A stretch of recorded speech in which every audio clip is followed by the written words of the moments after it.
Uh, can you guys hear? Okay. Can you guys also hear me?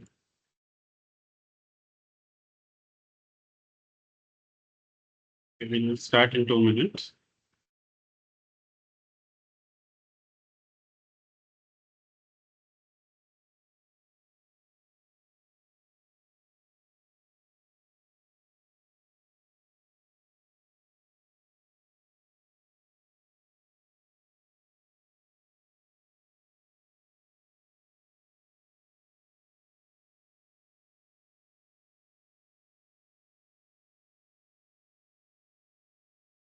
Yeah, sure. What is your doubt?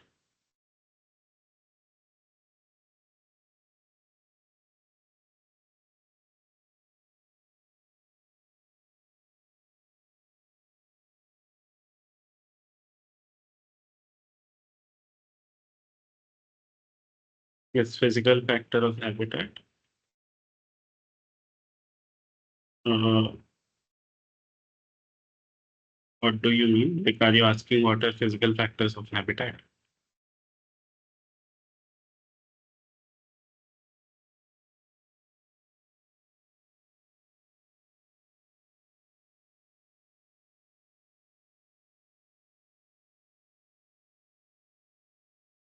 You can also unmute and speak. That's also okay.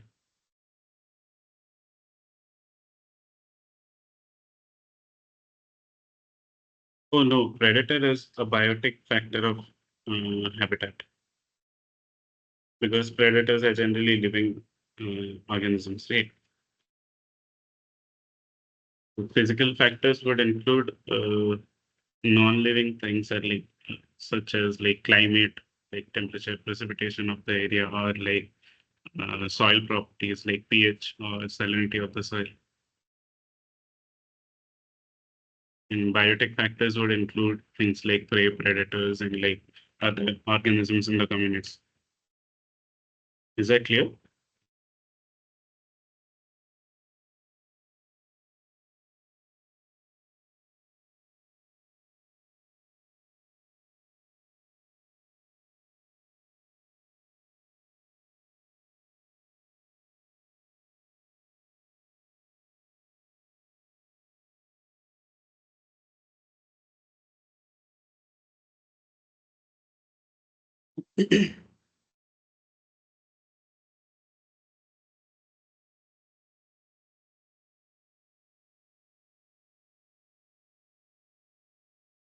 Okay, is that clear?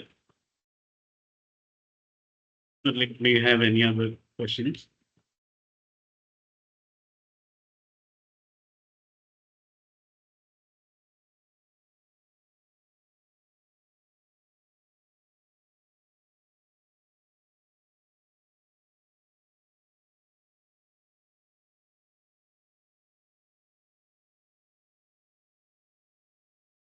Okay. Uh, I'll assume. mm, Sir, can you mm, hear me? yes, yes, I can hear you. Yeah. Sir, in the last week assignment, it was given. The second question was which of the following is a physical factor of habitat, sir? Hmm.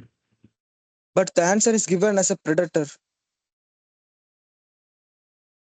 1 second, let me check. So that's why you are asking. Yes, sir.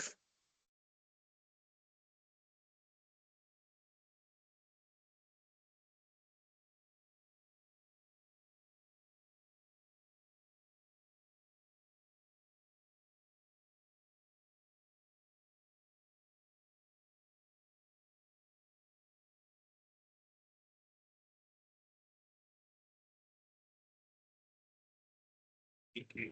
Wait, so-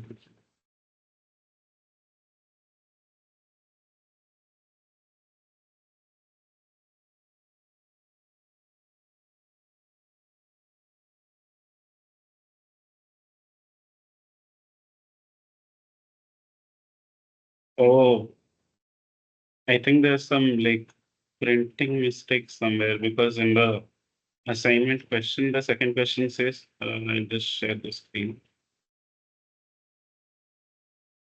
So, uh, if you see in the uh, week 7 assignment, it asks which of these is the physical factor. But if you look at the solution, what they have written is which of these is not a physical factor. So the answer here is predator. I think they might give grace marks. So I'm not sure. You can ask on the forum on an NPTEL. So here, when you go to the course website, you can press this Q&A and this uh, Google discussion. So basically, yeah, people might have asked questions.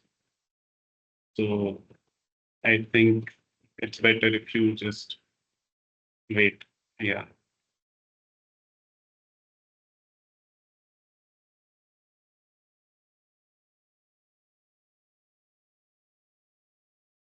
Okay. So we'll Yes. start with, okay. Yeah.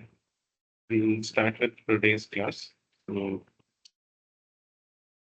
basically, we are at the 8th live session and we'll be covering lectures 22 to 24.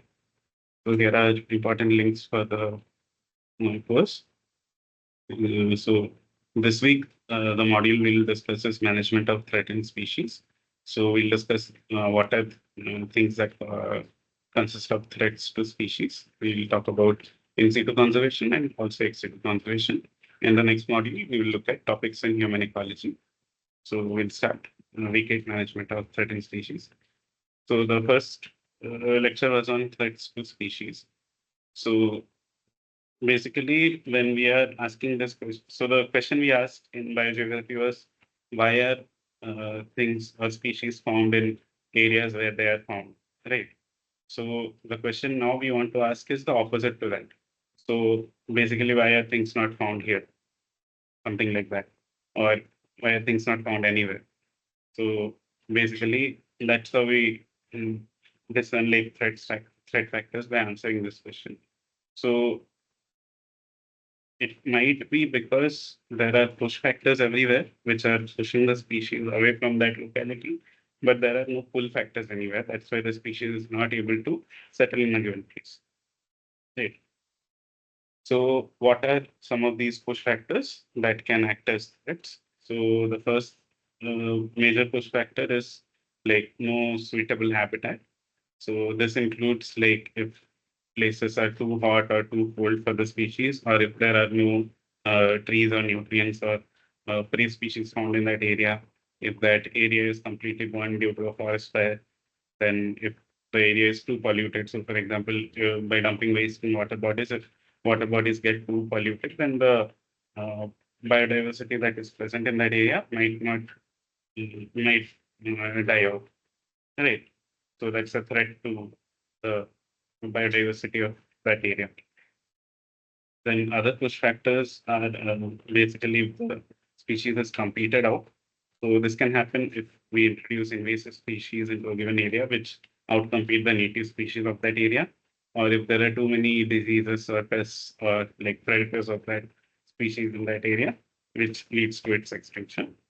Then it can also happen that the species is wiped out due to heavy poaching or human hunting intervention, hunting and things like that.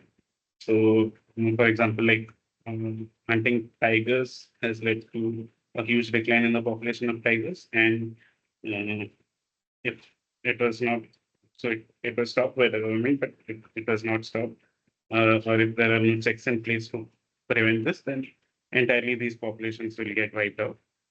Then we also have things such as small population dynamics. So as we talked about before, the alley effect. So for example, if like we have a species of social animals, and if we break them down into very small populations, then that affects the survival of the groups as they become smaller. And also there might be stochastic events that are more evident in smaller populations.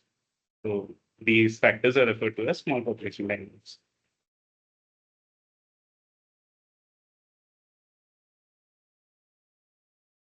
Okay. So these push factors can be basically divided into two paradigms. So uh, what we can imagine is happening is that we have, let's say, initially a large population, of any species, what happens is due to some threats and due to some factors, the population size decreases and then it becomes a small population. And these small population eventually goes extinct. Right. So this factors basically that mediate the change between like small populations to large populations to small populations are known as basically declining population paradigm. And factors which are responsible for these changes are known as small population paradigm.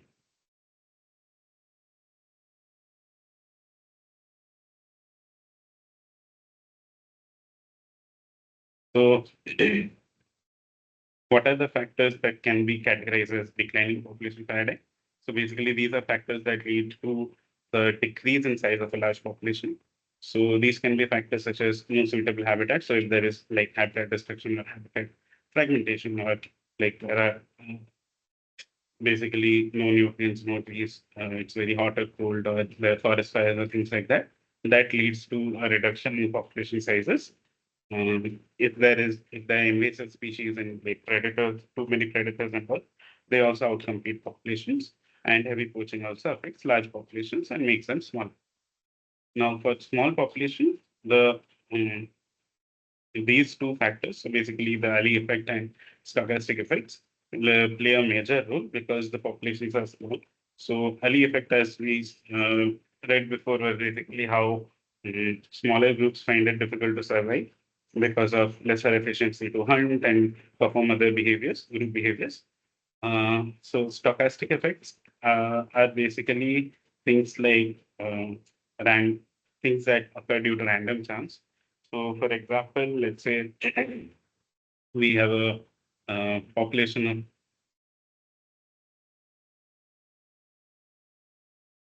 yeah. So let's say we have a population of 1,000 organisms of a given species, and they produce, let's say, in a given time, 500 offsprings in a given generation. So of these 500 offsprings, 250 are supposed to be male and 250 are supposed to be female by like chance. But sometimes what may happen is there may be some random fluctuation. So sometimes you might have 200 males and 300 females, or 200 females and 300 males. So even if there is a fluctuation this big, this population can survive further because there are enough individuals to reproduce and basically produce future generations.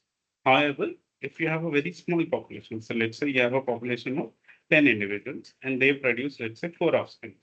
So ideally, two of them should be male, two of them should be female by random chance. But however, there might be fluctuations and you might end up with one male, three females, or one female, three males, or even zero males and four females, or zero females and four males. So if things like these happen, the population cannot survive further because there are not enough individuals that are viable for reproduction. So these random fluctuations or stochastic effects events have more effect in smaller populations compared to larger populations. Okay. So there are basically the two kinds of factors: deterministic factors, which are basically factors that affect large populations. So these can be factors such as low birth rates. So if we have a population where the birth rate is decreasing every year, then that will slowly lead to the decline of the population. Even if we have initially a large number of individuals in the population, they'll decline and it will become a small population. And the second thing is we have very high death rate, which will also create the same thing. The other deterministic factor might be population structure, where basically if we have too many old individuals which are not viable for reproduction, but we have too little young individuals or juveniles which are reproduce viable for reproduction, then that might lead to a decrease in the population size. If the age pyramid is inverted, basically that uh, population structure might lead to a decline in population size because there are not many offspring that will be produced in the future generations. Now, yeah. So stochastic factors are basically random factors that occur due to random chance. They mostly affect small populations. So these can be things such as demographic stochasticity, which includes probabilistic events of reproduction. So as we mentioned before, probability of like male and female offsprings getting born might be different, and like that these fluctuations might lead to a extinction of a species. Litter size. So basically, if there's a high infant mortality rate, or if the litter, so if let's say animal is having five offsprings, and maybe one or two of them are surviving instead of all five of them. So things like that due to random chance. Uh, then yeah, basically sex determination and death. So these are events that can occur uh, randomly. So these lead to like stochasticity in the demographics and basically uh, changes like leads to extinction of a small population. There might be environmental variation and fluctuations, such as like due to global warming, changing of uh, temperature, increasing of temperature in most places, melting of polarized caps also leads to invasion, like uh, inundation of a lot of land area.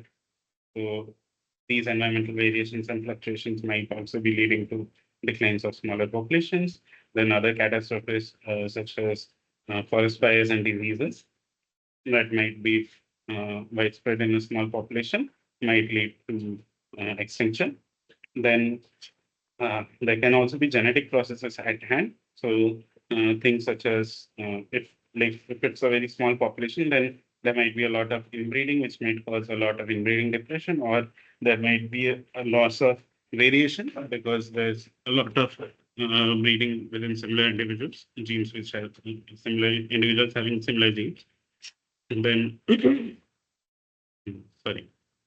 Uh,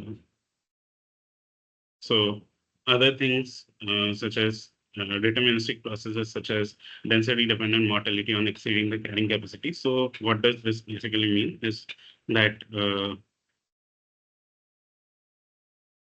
let's say we have in our area, we have a carrying capacity which is close to let's say 100. So individuals basically increase and towards the end. So the initially the birth rate is high and during the log phase the population is increasing quite a lot.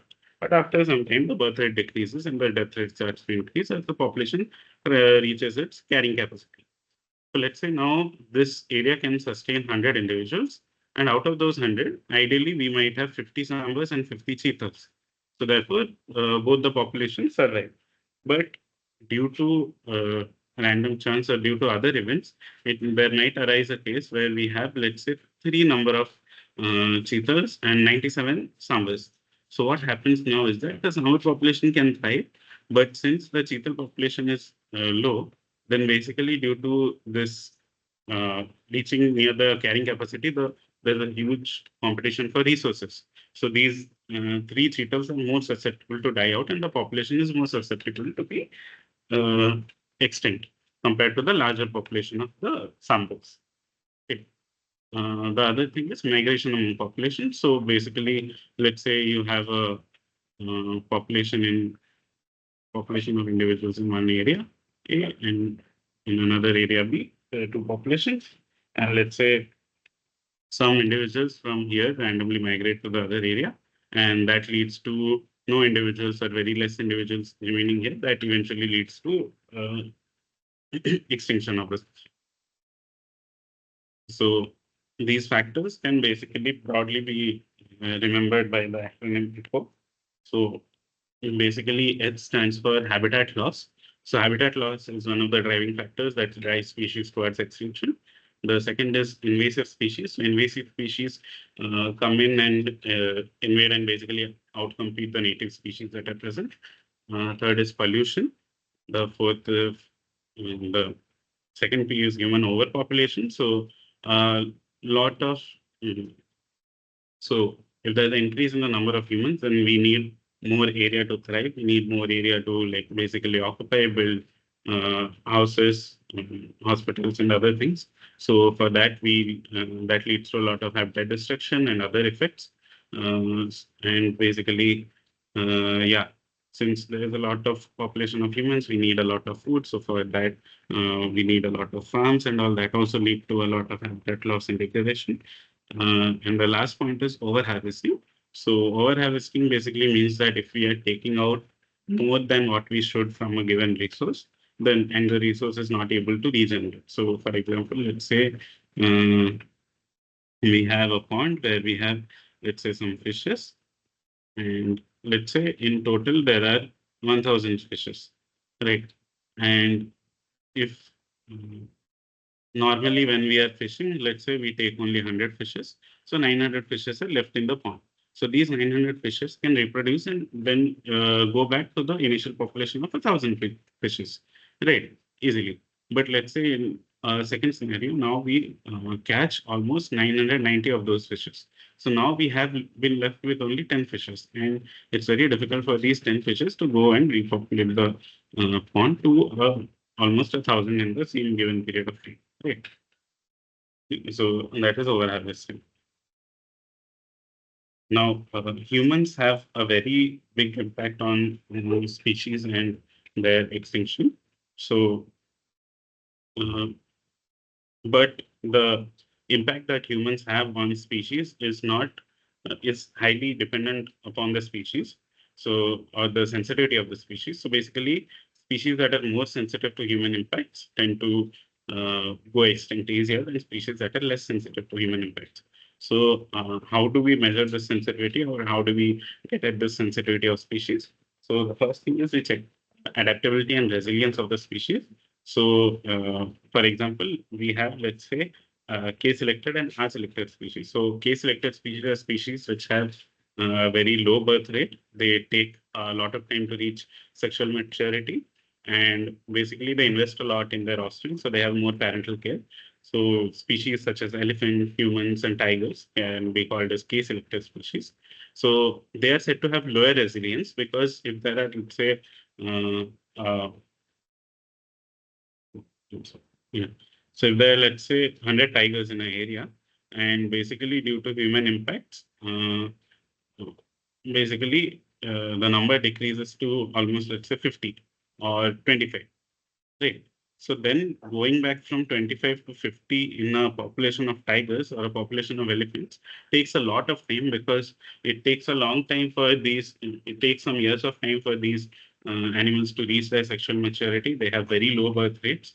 So the number of individuals that are born every generation is very low, and every year is very low. And basically have they have to invest a lot in the parental care of their offsprings.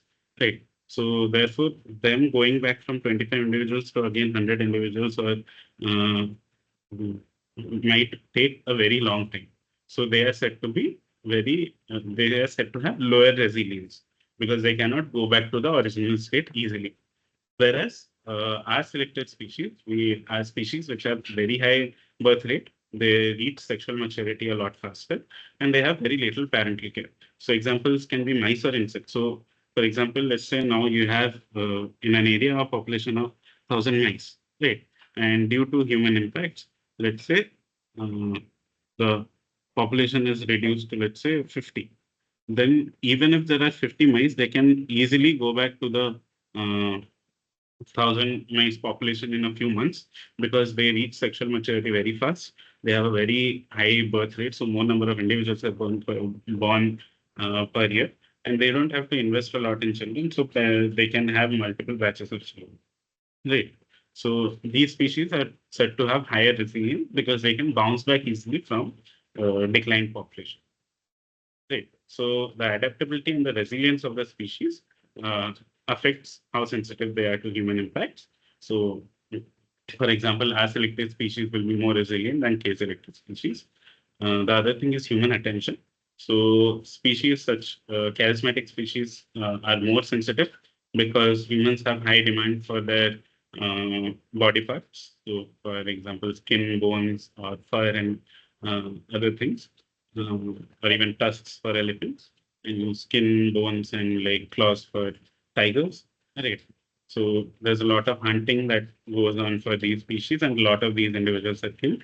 So therefore, they're more sensitive to impact of humans. Then the third point is ecological overlap between humans and the species. So if the species are more overlapping with humans, if they stay in close vicinity to humans, or if they frequently interact with humans, then they are more sensitive to human impacts. And the last point is home range requirements of the species. So species that require a very large home range are more sensitive to human impacts because uh, like more of the, so for example, let's say um, we have a very big forest area and we have basically insects and we have some tigers, right? So even if this much of the area is converted to settlement, it won't highly affect the insect species that are present in the area because they don't have very large home ranges, so they can survive in like these small areas. Okay, but it will affect the population of tigers because they cannot go into these areas now to forage.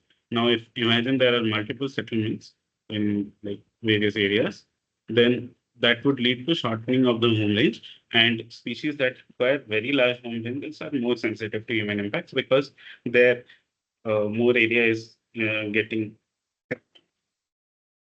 impacted. Okay, so we are using like using biogeography, we can basically estimate how real is the threat, or we can quantify the threat that is present. So, one way to do that is to use this equation, basically according to the island biogeography model given by MacArthur and Wilson. Species richness S of island is given by C into A raised to the power Z, where C and C are constants and A is size of the island. So if the island is larger, A is larger. If the island is smaller, the value of A is smaller. Okay. So basically, the species richness of an area is proportional to the area. Species richness of a given island or the area is proportional to the area or the size of the island. Because if we have a very small island, there might be only one habitat present, which can support only and a very limited amount of resources, which can support only very limited amount of species. But if we have a very large island, we might have various different habitats that are present here, and these habitats and ecotones that will be created from these habitats might lead to a variety, might support a variety of biodiversity. And due to the larger scale, it might have more amount of nutrients and resources for sustaining a larger population of animals or organisms. Right. So generally from literature, we find that Z varies between 0.15 and 0.35. So in nature. So if we take Z to be 0.3 for an area of A1, we see that S1 is the estimated species distance of the area A1, which is C into A1 raised to the power 0.3. And let's say we decrease the area by 90%. So initially we had a big plot which had area A1. And now we basically cut down everything here in the forest or grassland. And now we have area A2. So A2 is equal to 0.1 into A1. So A2 is only 10% of A1. Then S2 is given as C into 0.1 into A1 because it will be C into A2 raised to the power 0.3, where A2 is given by 0.1 into A1. Then what we can do is we can take the ratio between the species richness. So species richness after cutting down the tree divided by species richness of the initial area is equal to C into 0.1 into A1 whole raised to the power 3 is 0.3 divided by C into A1 raised to the power 0.3. Now, if we do this calculation, we figure out that approximately this ratio comes to about 50%.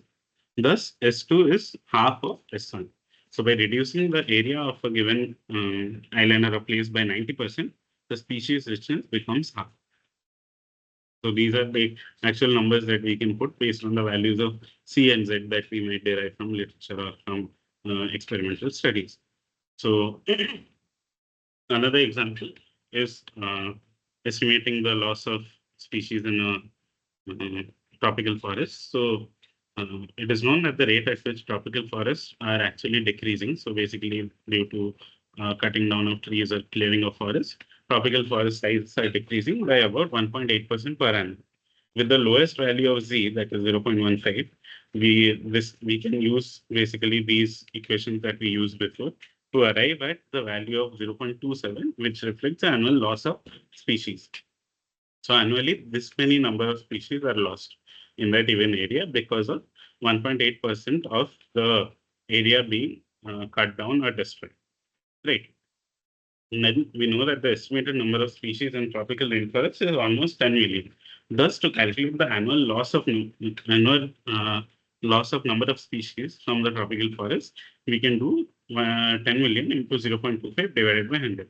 So basically, it's 0.27 divided by 100. So 0.27%. Right. So this comes to about 27,000 species per year that die in tropical, that are lost in tropical forests. And this is the most conservative estimate because we have used the lowest value of Z. So if we use higher values of Z, this number will increase. Right. Similarly, we may estimate the loss from other ecosystems. So basically using models from island biogeography, we can basically uh, use it for conservation and estimating and quantifying threats to species extinction of species. Right. The other thing is, apart from like human impacts, are all species equally susceptible to extinction? The answer is no. So the susceptibility of a species also depends on the rarity of the species. So if a species is very rare or it is endemic to a given area or found in only a small area, then there are more chances of that species to get extinct. Because if the species is wiped out from only that area, then the whole species goes extinct all over the world. Whereas if you have a species which is spread across a lot of different areas, if the species goes extinct in a given area, small area, so for example, the crow, which is found all across India, if the crow goes extinct from a place like, let's say, from one of the states like Karnataka, then that the whole like the species does not go extinct. It's just a local population in Karnataka that goes extinct. So we still have more individuals of the same species. Whereas, let's say, if we have another uh, bird, let's say in the northeast called bugun. So basically, if which was very recently discovered. So basically, we just have one population of individuals of that bird that are present in Arunachal Pradesh. So if that population gets disturbed or goes extinct, then all individuals of that species are extinct throughout the world. Right. And we know that rarity of a species is a function of the ecology and evolutionary characteristics of the species. So why are some species rarer? So there can be three reasons. So the first is habitat selection and evolutionary characteristics. So basically, let's say this, if a species is restricted to a very uncommon habitat, for example, species that are found in desert springs or oases. So these species have restricted to that because restricted to that given area because they need sand and they need some water to survive. They cannot survive in other areas. Right. So if that habitat is destroyed, so if deserts are converted into agricultural lands or something like that, or the human settlements near these desert fields, that will basically affect these populations quite easily and lead to their extinction. The second thing is limited geographical range. So those species that are found in a single lake, for example. So if we have, as I was mentioning before, crows are found all across India. But if there's some other species of bird that is found in only given area, even which has a very limited geographical range, then if something happens to that particular population of the birds, then the species goes extinct. And the third thing is low population densities. So, for example, tigers are not that common, right? So you can find a lot of insects in a forest, but you won't find a lot of tigers in a forest, right? Because these tigers require a larger area to thrive, to basically find prey and survive. And therefore, this leads to low population densities because the amount of area that is available to tigers as a whole is very less. So four kinds of impacts humans generally have on the habitat. The first thing is habitat degradation, second one is habitat fragmentation, then habitat displacement, and habitat loss. Does anyone have any questions or doubts till now?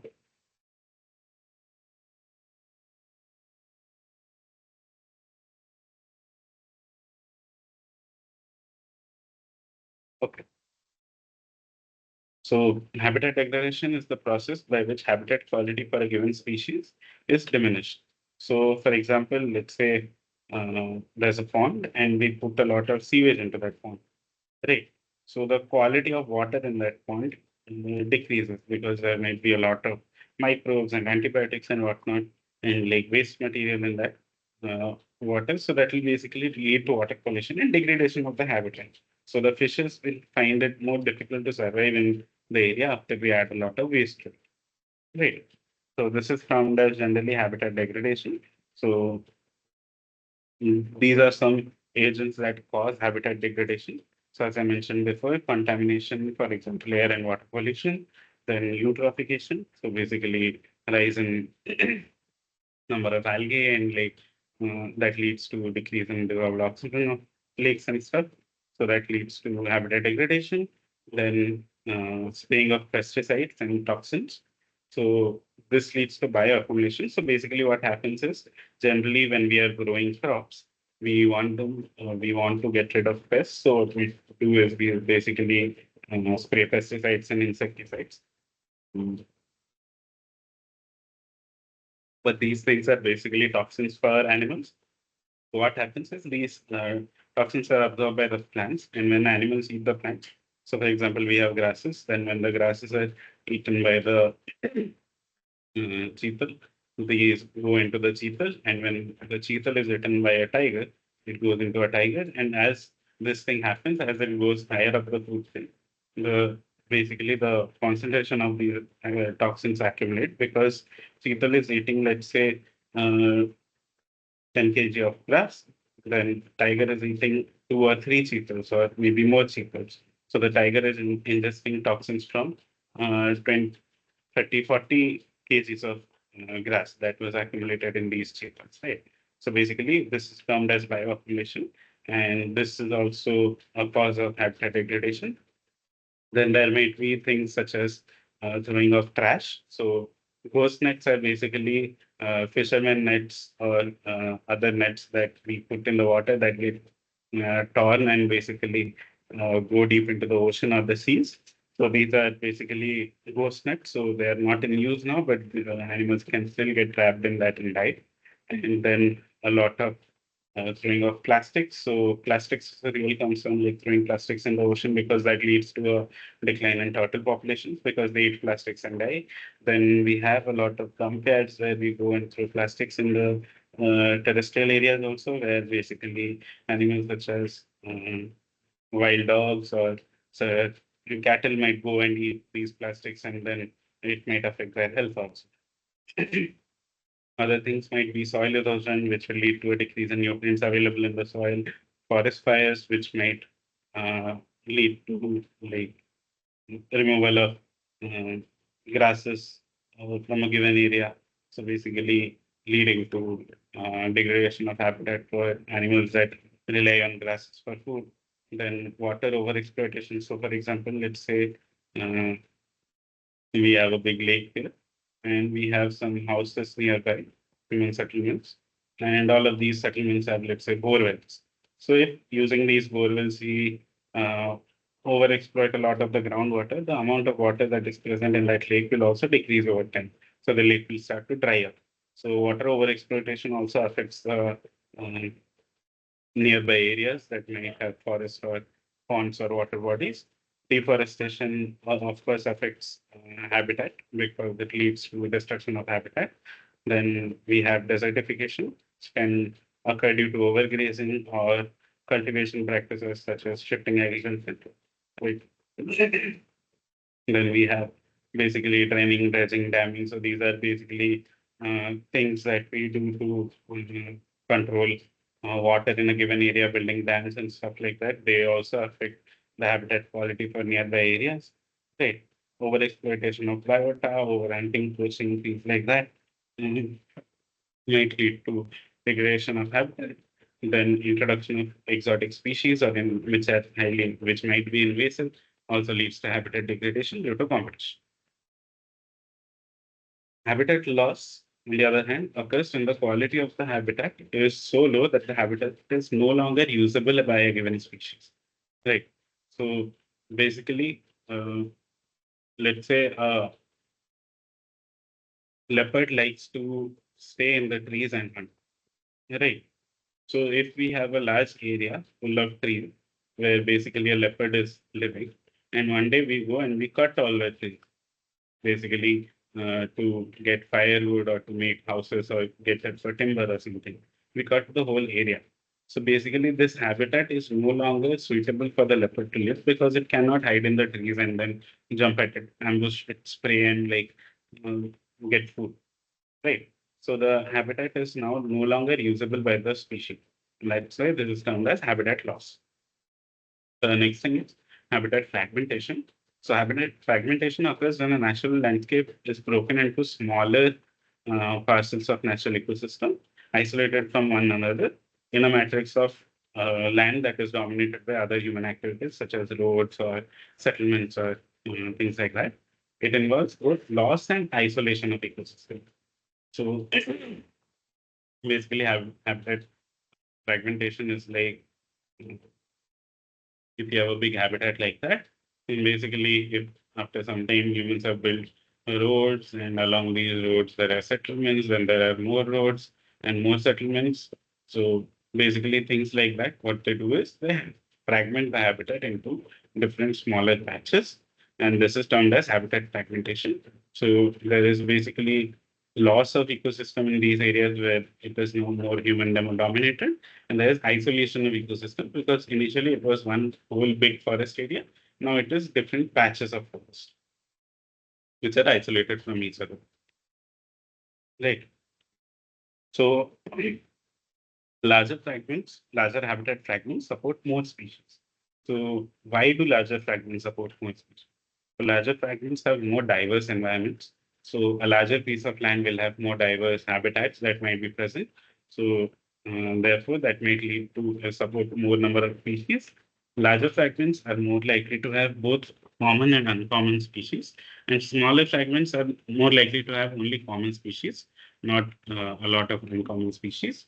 Right. Then the third point is smaller fragments have smaller populations, and the chances of getting extinct are greater because smaller populations are affected by both deterministic and stochastic effects. Right. Whereas stochastic effects do not affect larger populations. Then some causal agents of habitat fragmentation. So things such as roads, railways, dams, and other structures that we build, or even linear infrastructure such as laying down pipelines through a given patch of area or a given forest, leads to fragmentation of that habitat. Then uh, basically so basically if we have a patch of forest area and if we have a road that is passing through, let's say a railway that is passing through. Right. So basically, these areas lead to higher mortality of the species because there are more road accidents or there are railway accidents when animals are trying to cross these areas. These areas act as a physical barrier for animals to cross from. So if an animal wants to go from this patch to this patch, earlier it could have gone easily because there was no road in between. But now it has to cross this road to go to the other side. So that acts as a physical barrier. It can also act as a psychological barrier because it might be very stressful for the animal to cross the road because there's a lot of traffic on the road. Uh, there might be a lot of anthropogenic influence. If there's a road, there might be shops, there might be human settlements nearby, and therefore there might be a lot of anthropogenic influence in the nearby areas. And basically, these humans might plant invasive or exotic species here. So let's say you want to plant some exotic tree species on the sides of the road so that the road looks good. You basically plant these species and they turn out to be invasives and they basically then go on and affect the forest that is present nearby. Right. The other thing is diversion of land for agriculture. So basically, a patch of this forest might be cut down and converted into agricultural land. So it can be this patch, it can be this patch. So basically, a lot of such patches would lead to fragments of habitat being formed. Basically, if you in these areas, we have like two fragments of habitats here and the other side. So basically, these are the agents that generally lead to habitat fragmentation. So how does the process of habitat fragmentation occur? So let's imagine we have a lot of trees in a given area.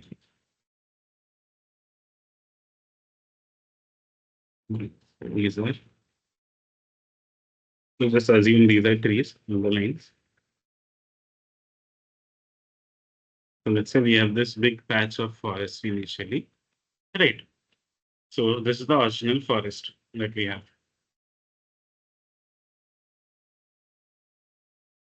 Right. So the first step is dissection, the dissection. So what happens is initially humans build a road through the forest. Basically, this area is gone. So there's no more forest here. So this land is now dissected into two parts. Right. So let's say there are more roads here. So this area is also gone now. So there's dissection. Then there is perforation. So what is perforation? So if there are land roads going through, so if there is like, let's say this is a highway that is passing through the area, then there will be, let's say, some stops here for vehicles, like some food shops, let's say some restaurants, some other things, right? There'll be petrol pumps and things like that that come up here. And let's say there's a road here that leads to a small village outside. So there might be settlements here. So basically, we might have houses, and these houses might have livestock and things like that. So this is known as perforation. So the area nearby to the dissected area is generally now taken over by humans. Then it leads to fragmentation. So basically what happens is um, a lot of this area is now, so let's say initially there was just one shop, but now it has increased to two or three more shops. Then basically it's going more deeper and deeper inside to the forest. So the area that is affected in the forest is now slightly more than before. Right. Then this is now termed as fragmentation because now these animals which are present here, who might want to come to here, might find it very difficult to travel from this area. Right. Then what happens is attrition. So slowly what happens, this human settlements increase and basically take up almost all of the forest. So what we have is like, let's say a big patchy forest, which was initially there. Then we have a road, then we have settlements, and slowly this whole area develops into a town or a city. And basically, there are more roads. So what we have is a very fragmented forest, and most of the area of the forest is gone by. So the next thing is habitat displacement, which refers to the shifting of wildlife to non-prime or subprime habitats. Example, hilly or rocky patches. So uh, one example that we had talked of before was also, so for example, let's say this is the area which is a prime habitat. There are a lot of grasses, there's some trees in that area, there's a water body, right? Whereas there's another area here which is slightly more rocky and there are fewer grasses and fewer trees. Great. So initially there was a group of cheetal that was living here. But what happened is, as humans came into this area, they brought along with them livestock and dogs. So these livestock started using these area and thus driving the cheetal away. And dogs would often fight with the cheetal, and therefore the cheetals then moved from this area to uh, this area, which is now a subprime habitat,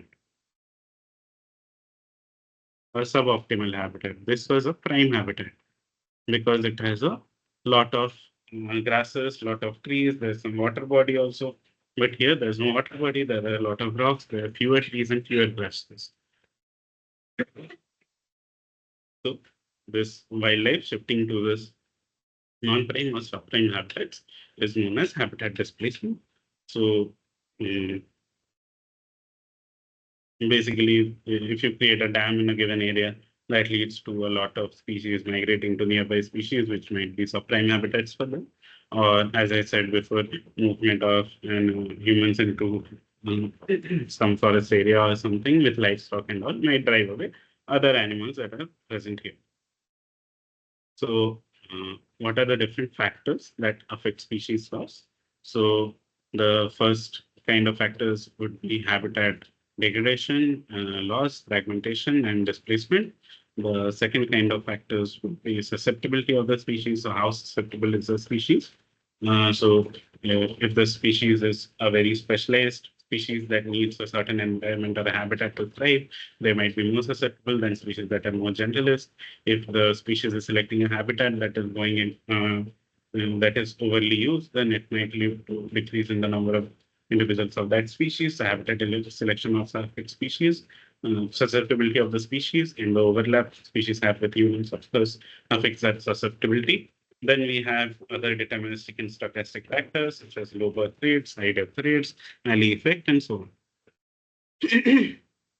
So, what people try to do is they try to do something called population viability analysis. So, population viability is the ability of a population to persist or to avoid extinction. Thus, population viability analysis is an analysis of the viability of a population. So, how viable is the population, and if can, how long can it survive, and so on. Then the other definition, which is slightly more technical, is that population viability analysis is a process by which extinction probability of a single species population is assessed by integrating data on the life history, demography, and genetics of the species with information on the variability of the environment, diseases, stochasticity, etc. by utilizing mathematical models and computer simulations in order to predict whether the population will remain viable or go extinct in a decided time frame under various management options. So basically, what we are saying is that we are getting data from life history, demography, and genetics of the species, and we are combining it with the variability that is present in the environment, diseases, stochasticity, and we are using mathematical models, or we are doing simulations to predict whether the like how many individuals of the species will survive year after year, and if basically the species will remain viable or go extinct. The next chapter or the next lecture was on in situ conservation. So does anyone have any questions regarding the first part?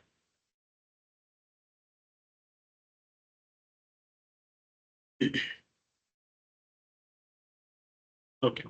We now talk about in situ conservation. So basically conservation is divided, can be divided into two types, in situ conservation and ex situ conservation.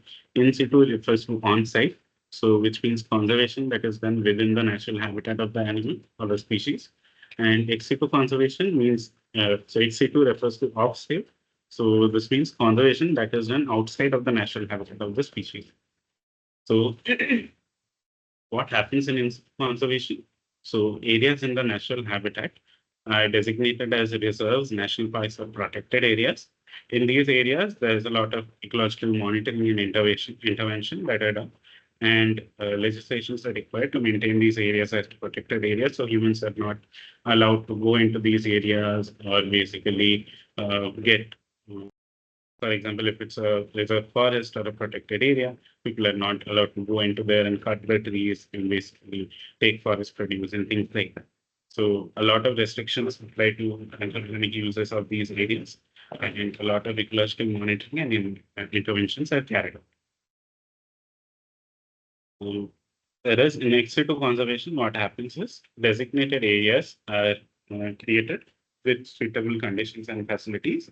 Then species are moved from their natural habitat into these designated areas for survival and breeding.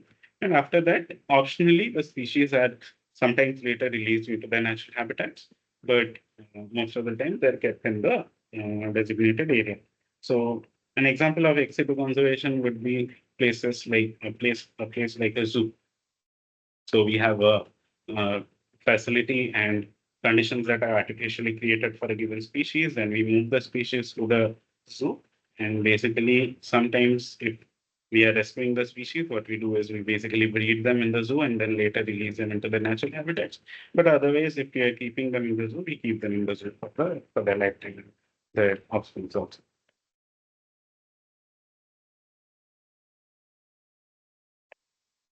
So what are the advantages of insect conservation? So the advantages are species continue to live in their natural habitats. It is less destructive and it is less costly. So you need to just demarcate an area as a national park and everything, and you need to maintain it. Yeah, that's much less costly than getting another area, building it, and giving it suitable conditions for habitation of a lot of different species. The third point is natural behaviors are maintained. Since the species continue to live in their natural habitats, they exhibit their natural behaviors, which they will in the wild. Protection of natural habitat provides protection to other species as well. So, since the uh, large habitat is protected, so for example, let's say we have a large patch of forest that is um, such as a Simlipal Tiger Reserve. It's a large patch of forest that has been converted into a tiger reserve. So, because this large patch of forest is converted into a tiger reserve and there is not a lot of anthropogenic activity going on inside it, what happens is other species, so this is done primarily for the tigers, but what happens is other species, such as the sambars, sheeples, and other insects or other fauna that might be thriving in these areas, will also be protected. Okay. Then the fourth fifth point is even in the case of ex situ conservation, the animal will be need to release somewhere. So the last step of ex situ conservation was species were later released into the natural habitats. So in situ conservation sites provide suitable areas where we can release such species. Right. The final thing is reserves also double as places for scientific studies and public awareness. So a lot of studies are carried out on these animals in these reserves. So that leads to advancement of science and also creates awareness for people. If so, basically people are allowed to come and visit this national parks or uh, tiger reserves and all, and study about all the different animals and birds and natural habitats that are found. What are some of the disadvantages? So the first thing is it requires a very large area. The second thing is it's less intensive protection and management.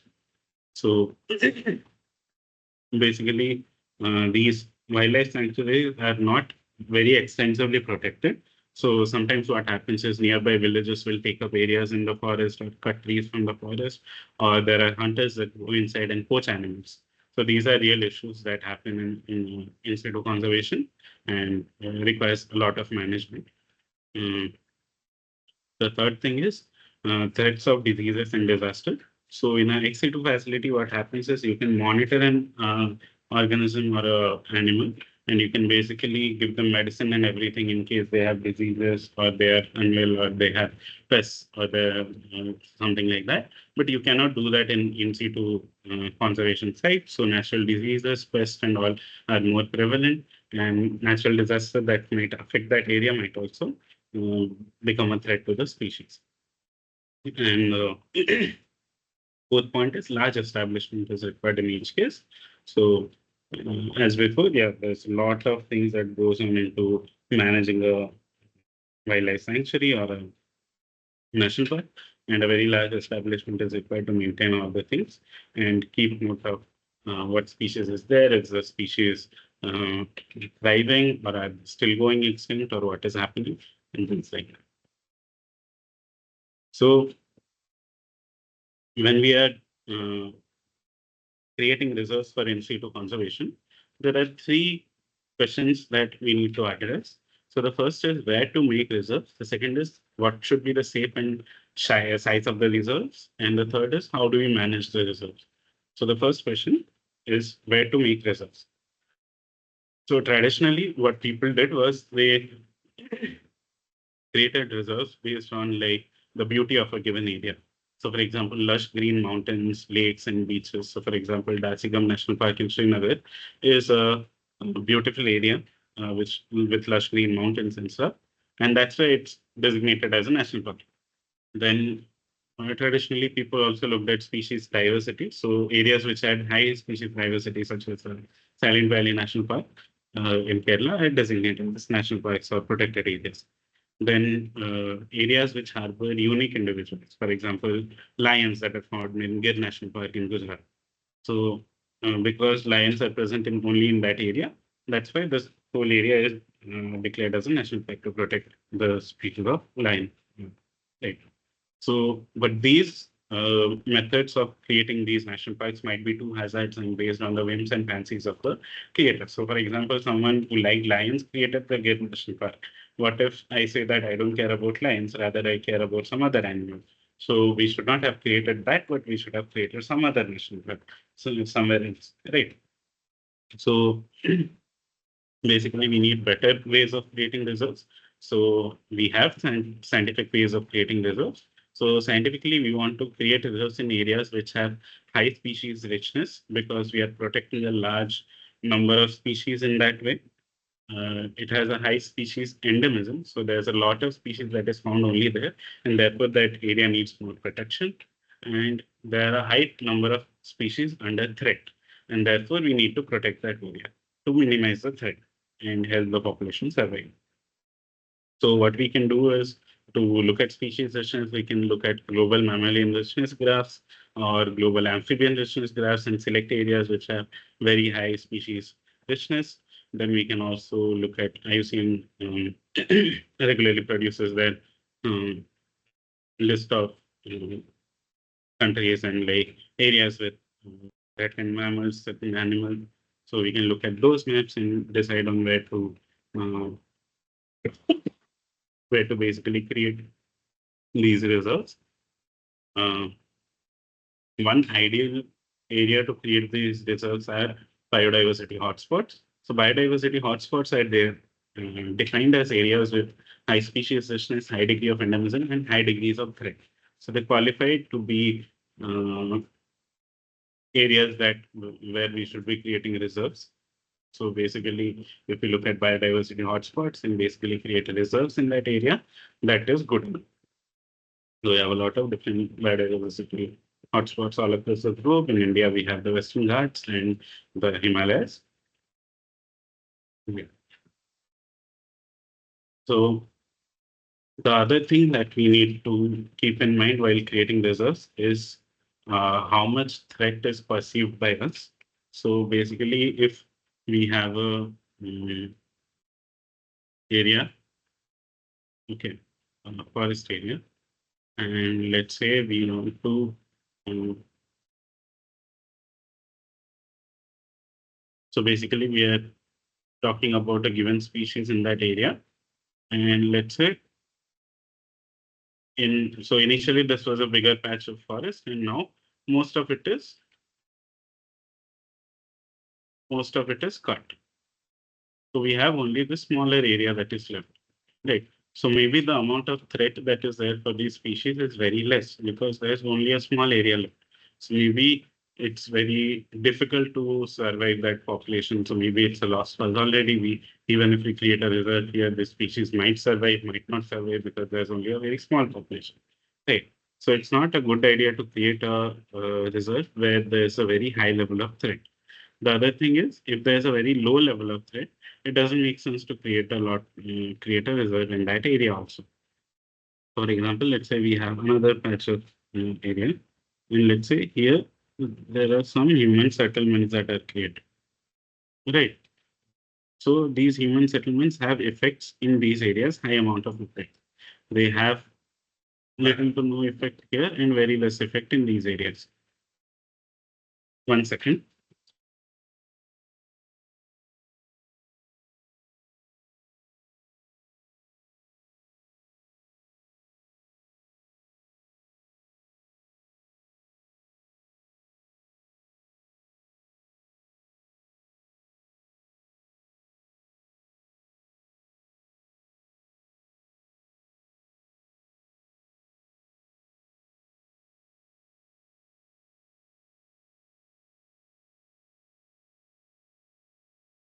If there was some- Okay, Anya, are you typing something?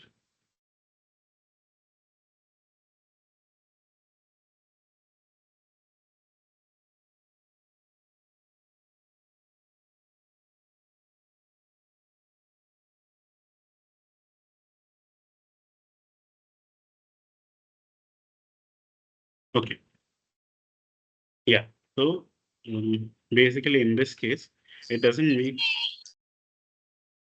it doesn't make a lot of sense to have a reserve in this area because it's already under a high level of threat and a lot of anthropogenic activities, and it is very much utilized by humans, let's say for farming and for livestock raising. So if you try to create a reserve in this area, you'll also have a lot of opposition from the people who are living in these settlements and areas, right? Uh, and it does not make sense to create a reserve in an area like this also because there's very less threat that is present to these species, whereas species that might be found here might be at a medium amount of threat because they are not exactly being used by the human settlements here, but in future these settlements can expand into these areas due to perforation and all. There might be roads and stuff that might be created due to development. So what we can do is we can create this area or designate this area initially to be a wildlife sanctuary or a national park. Thus, medium threat areas are generally areas where we should be creating reserves and not very high threat and not very low threat areas. The other approach to creating reserves is known as gap analysis. So this approach tries to identify holes in the existing network of protected areas that are primarily in locations that are or were historically uninhabitable for humans due to their height, prevalence of disease, and etc. And creating some protected areas in human-dominated areas may fill the gap, allowing a different set of species to thrive. So basically, what it means is that let's say you have a mountain and initially, this area was very cold for humans to inhabit. So therefore, this area is still in its natural condition. No amount of human activity has been done here. And let's say initially we designated that this area will also be a protected area, and therefore not a lot of human activity goes on here. But this area is very highly used by humans. So now let's say we have another hill and we want to designate an area where we want to create a reserve. So gap analysis tells us that it is best for us to create a reserve in this area and utilize these two areas now, because the species that are found in these areas and these areas will be similar to species found in these areas, whereas species that are found in these areas will be similar to species that are found in these areas, right? And therefore, since here we are saving species that are found in these two areas. Here we can save species that are found in the intermediate areas. Okay.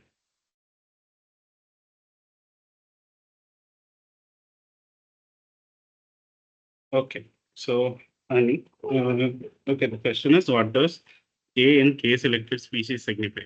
So, if you remember the population growth model, we have certain variables such as R and K in that. So basically K is the carrying capacity, R is the population growth rate. So R selected species have a very high growth rate. That's why they are termed as R selected species. And K selected species generally like are more geared towards thriving in places where they have reached the carrying capacity, and therefore they are denoted as K selected species. So K refers to as the carrying capacity. Is that clear? Okay. Yeah. So once now we decided using gap analysis or using the scientific method of creating the of deciding areas for reserve, where to make reserves. Now we need to decide on what should be the size of our reserve and what should be the shape of our reserve. So bigger reserves are better than smaller reserves because like as before, smaller areas might have less habitats, less ecotones. Larger areas will have more different distinguishing habitats and more ecotones. Right. Therefore, this will have a higher species diversity. This will have a lower species diversity. Then larger areas are more easier to manage because they will have larger populations of species, whereas smaller areas will have smaller populations, and these smaller populations are more susceptible to get extinct, whereas larger populations are less susceptible to get extinct. And they are less vulnerable to catastrophes. So, for example, if there's a minor flooding in this area, then species will still thrive because the area is much bigger. But however, if there's a flooding in this area of the same magnitude, then species here will die off because most of the area is flooded. Right. Then the other thing is smaller perimeter to area ratio creates less cost of protection in larger areas. So basically, to protect a designated wildlife reserve, what we need to do is protect the perimeter. If we protect the perimeter and don't let anyone go inside, then nothing will happen here, right? So basically, the perimeter is what we want to protect, what we actually have to protect. So the length of the perimeter for a circle, let's say we are assuming these are two circles. So for a circle, the length of the perimeter will be 2 pi r, right? And perimeter by area. So the area is pi r square. So what we get is 2 by r. So basically this perimeter to area ratio is inversely proportional to the radius. So if the radius or the size increases, the perimeter to area ratio decreases. So there is less perimeter per unit area. So less amount of perimeter that we have to guard per unit area per unit area that is protected. Right.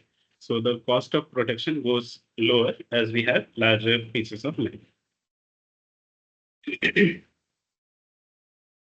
The second thing is one big reserve is better than several small of the total area. So let's say we have only this one big reserve which is protected in one area. And in another area, we have four smaller reserves that are protected of the same area. So basically, we have, let's say, two roads that are passing through this, but the area of this whole area is same as this area. Right. So here, what happens is there's habitat fragmentation, and therefore this is not very suitable for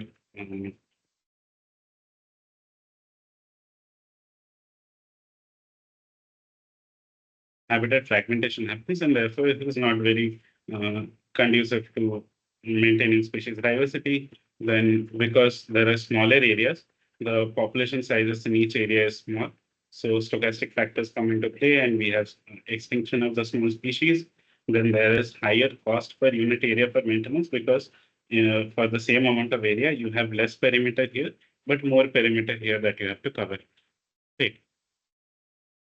Then closer reserves minimize isolation. So, for example, let's say we have reserves like this, which are very close, whereas compared to having reserves of the same area but very far away. So, it's better to have reserves like this because this minimizes isolation as species can move from this area to this area because the distance between these areas is not that great. Whereas here, the distance between these two areas is very prohibitive for species to uh, move from one area to the other.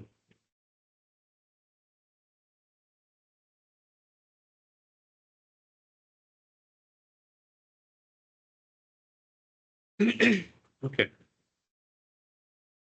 Then cluster permits more movement than linear. So what do we mean by this? So basically, let's say we have three reserves like this, so which are clustered together. This permits more movement from here to here and in between all of them than, let's say, a linear arrangement. So here it's very difficult for species to move from this area to this area. And even between these two areas, it's not that easy. But here, since there are more avenues for movement and there's more clustering, therefore there's more movement of species. And species are not that isolated. Here we again have the issue of small populations in these small and isolated populations, and stochastic factors begin to affect the individual scale. And circular reserves have less biotic pressure. So what does it mean? So we have a circular reserve and we have a linear reserve of the same area, right? And let's say we have human settlements on these sites. So let's say this is 10 kilometers. And let's say each human settlement or village or something has an influence zone of 10 kilometers. Right. So what happens is the humans are influencing this whole area. Whereas here, let's say even if we have villages like this all around, the zone of influence is only this much. So the zone inside does not have any pressure or anthropogenic pressure or biotic pressure. Therefore, circular reserves are preferred than linear or other shapes.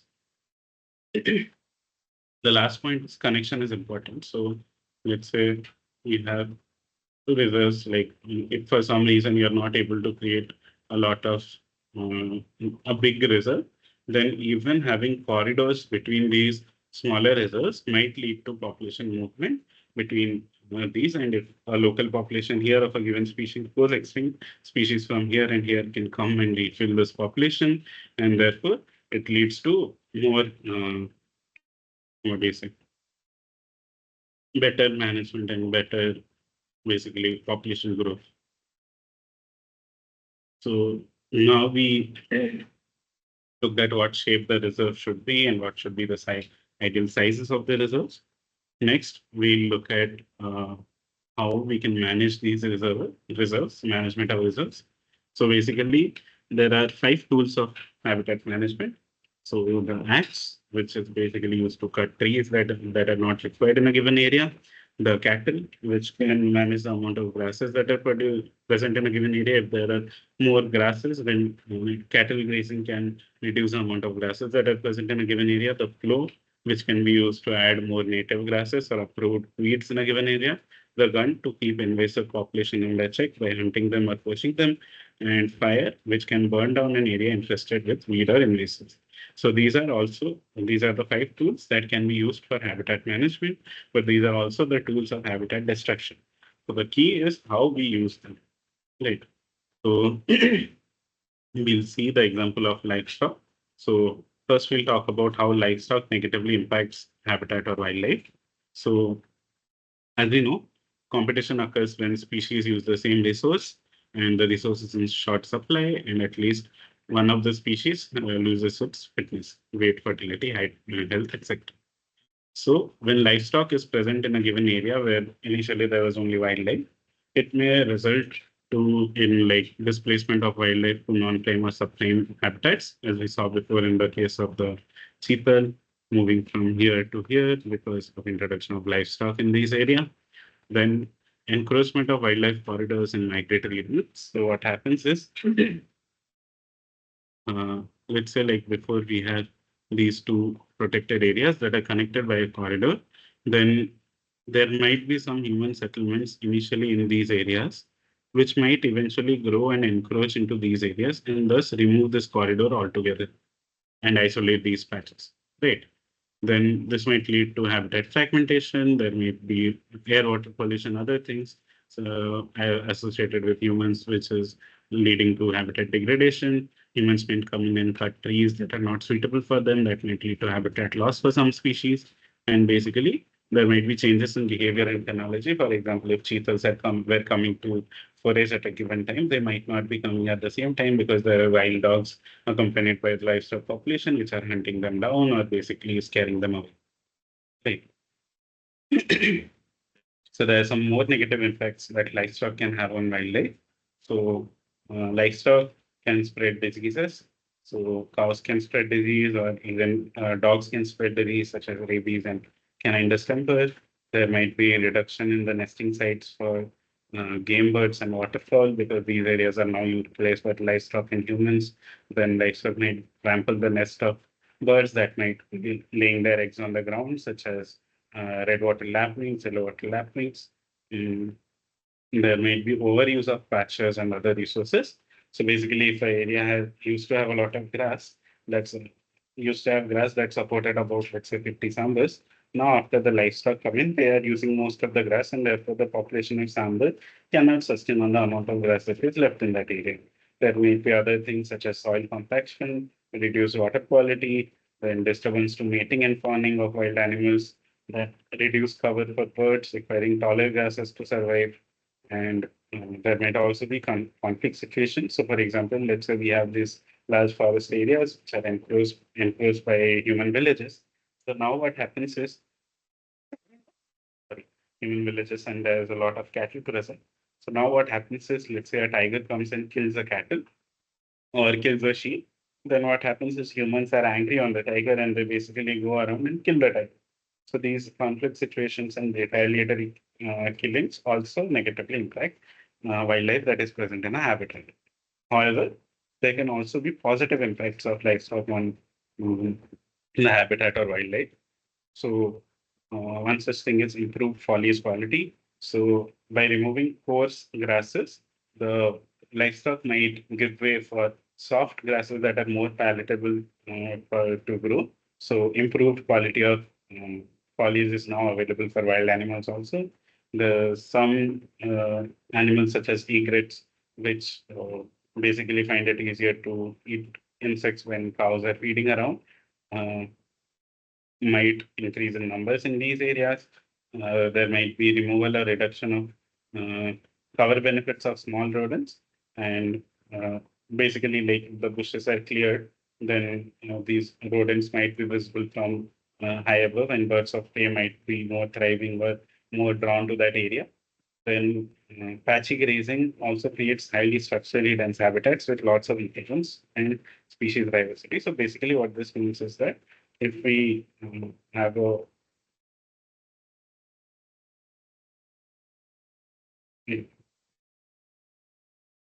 yeah, so if we have a large habitat area where there's controlled um, agriculture that is happening in these smaller patches, uh, not agriculture, controlled grazing that is happening in these smaller patches, then what happens is that you might have a lot of trees and grasses in this area, whereas you might have a slightly different kind of habitat in these areas and these patch lines, and there might be development of ecotones between these areas that might lead to higher species diversity in that area.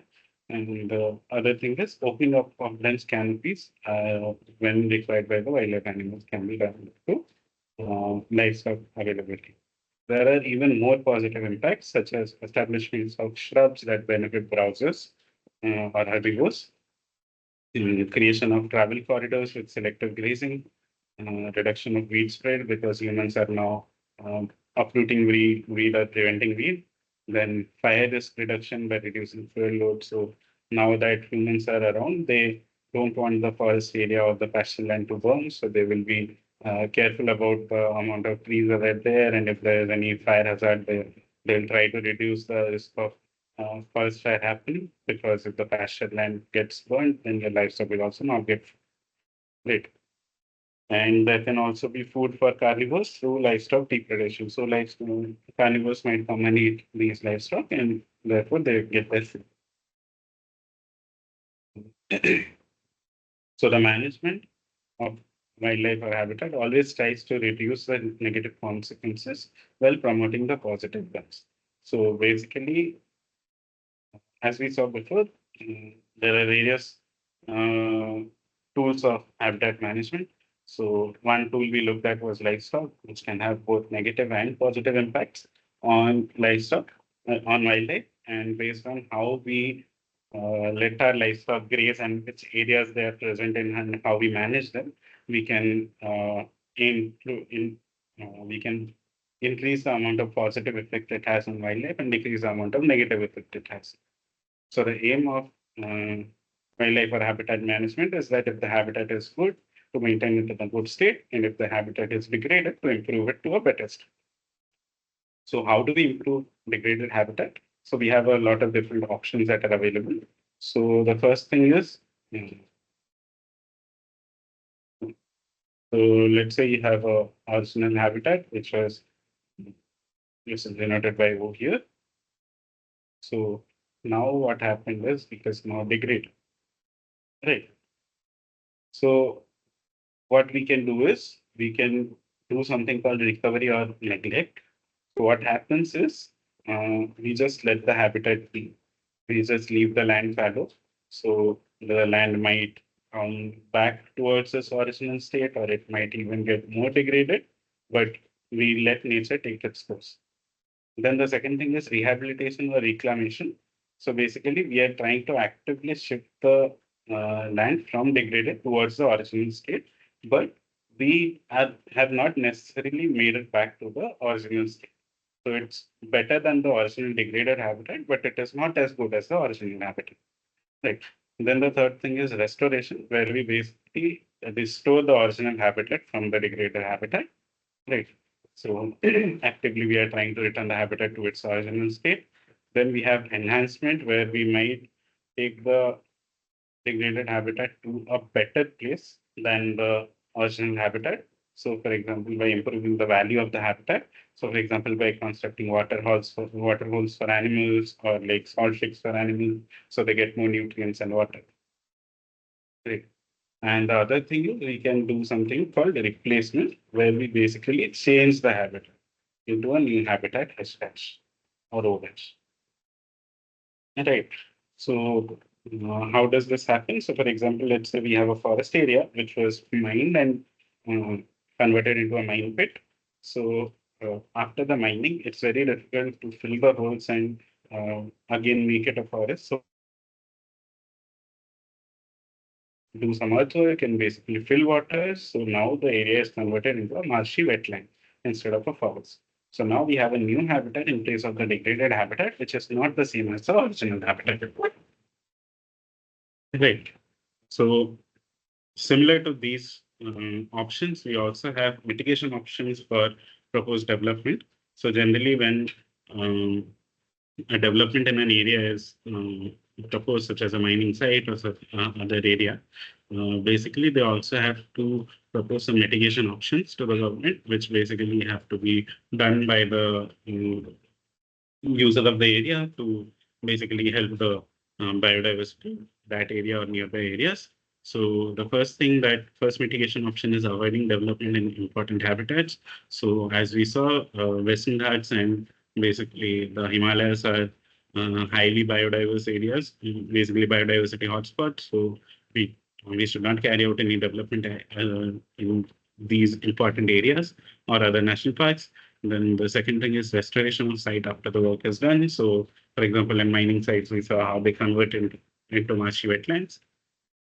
Then, if restoration is difficult due to permanent nature of the work, replacement of another degraded site in lieu. So, for example, if you are doing something that uh, degrades the whole area permanently, then what you can do is basically take another nearby area and improve the uh, nearby degraded area and improve its quality.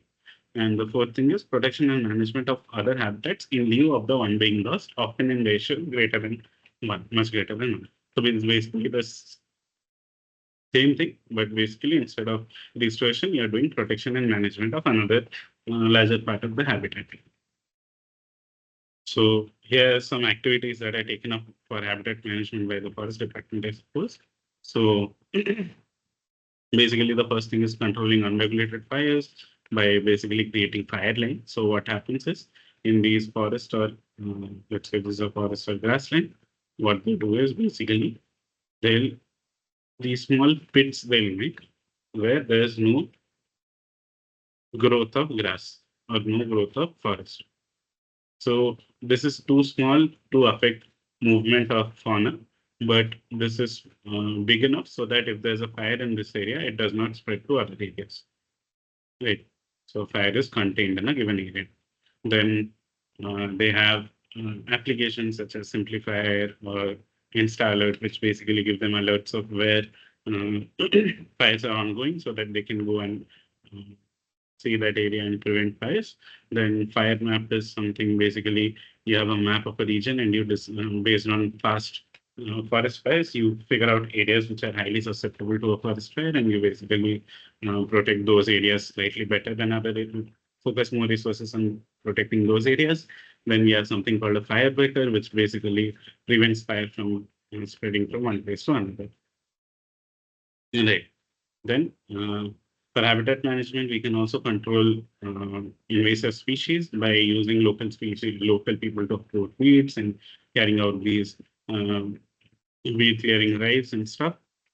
Then we can provision water holes and salt licks. So let's say in a habitat, there's not a lot of water available. What we can do is we can make a small pond where we fill water artificially from time to time, and animals can use these.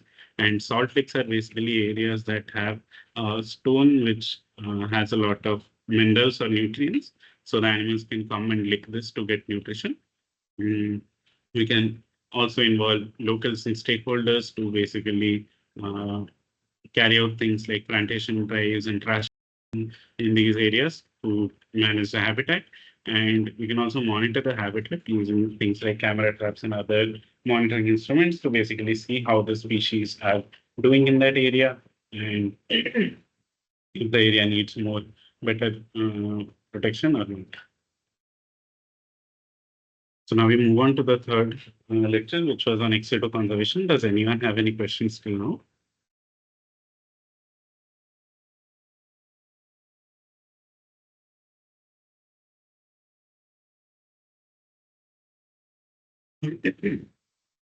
Mhm.